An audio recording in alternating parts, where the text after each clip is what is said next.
নমস্কার। আপনারা জানেন যে সৌমিত্র খায়ের নমিনেশন কি করে আটকানো যায় তার জন্য রাজ্য সরকারের পুলিশের বেশি চিন্তা, তৃণমূল কংগ্রেসের নেত্রীকে বিষ্ণুপুর লোকসভা কি করে দেব তার জন্য চিন্তা। আমার যেটা আজকে খুব খারাপ লাগছে যে আমাদের দলে পক্ষ বিপক্ষ অনেকেই থাকে, এটা নিয়ে কোনো ব্যাপার না, কিন্তু আমার যেটা চিন্তা হচ্ছে পুলিশ গতবারও আমাকে ফুল ভাবে মিথ্যা কেস দিয়ে নানা রকম জর্জরিত করে যাতে নমিনেশন করতে না পারি তার জন্য চিন্তা ভাবনা করেছিল, তার জন্য অনেক চেষ্টা করেছিল। এইবারেও তাই, এইবারেও আমার মনে হচ্ছে কিছু থানার অফিসার আমাদের নেতা নেত্রীদেরকে ফোন করছে, কারা কারা বিক্ষুব্ধ আছেন বলুন, নাম দেন।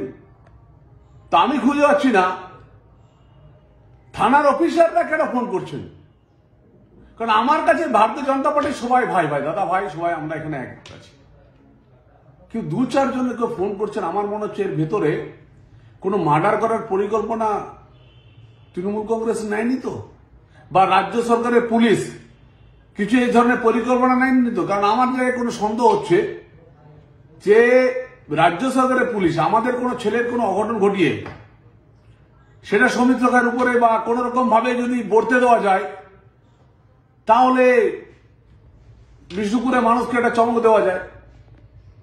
আপনাদের একটা কথা বলে রাখি, রাজ্য সরকারের পুলিশকে আমি বারবার বলছি, জয়পুরে আপনারা এখনো সেন্ট্রাল ফোর্স আনেননি, এখানে সন্ত্রাস চলছে। যেভাবে বিষ্ণুপুরেও কিছু কিছু জায়গায় আমার যেটা সবচেয়ে খারাপ লাগছে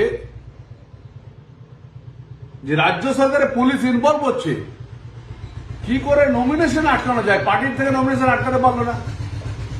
এখন রাজ্য সরকারের পুলিশ আবার চেষ্টা করছে যদি খুন খারাপি কোথাও রাত্রিবেলায় করে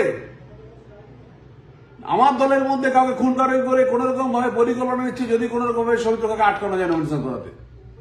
আমি বলে রাখি এই ধরনের পুলিশ কোনো চিন্তা ভাবনা করবেন না, কারণ রাজ্য সরকারের পুলিশটা আমার একদম নিশ্চিত করে বলতে পারি এখানকার বিডিওরা, বিশেষ করে বিষ্ণুপুর লোকসভার বিডিওরা, জয়পুর, ইন্দাস, কতুলপুর, পাত্রসাহের এখানকার বিডিওরা, ওসিরা খুব চিন্তিত।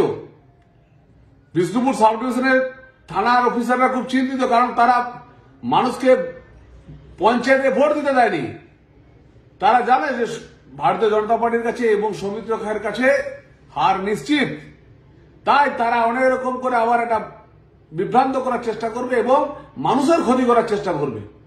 আমি সেই সব পুলিশ অফিসারকে বলি আগের পুলিশ অফিসারদের ইতিহাসটা দেখে নেবেন, তাই আপনারা এইসব নিজেদের পদ রাখার জন্য এইসব করবেন। কারণ হচ্ছে ভারতীয় জনতা পার্টি একটা বিশ্বের বৃহত্তম দল, এই জিনিসটা মনে রাখবেন, এই জিনিসটা বারবার বলছি আপনারা মনে রাখবেন এবং এই ধরনের কোনো চিন্তা ভাবনা করবেন না। আপনারা আমাদের কর্মীদেরকে মার্ডার করে কোন রকম করে আমার গ্রুপ এনডি গ্রুপ এসব করে নানা রকম করে আপনারা অনেক সময় অনেক নেতাকে ফাঁসানোর চেষ্টা করবেন, সেটা করবেন না। আমি সব খবর পেয়ে গেছি, সেই পুলিশ অফিসারকে অবশ্যই সাবধান করছি।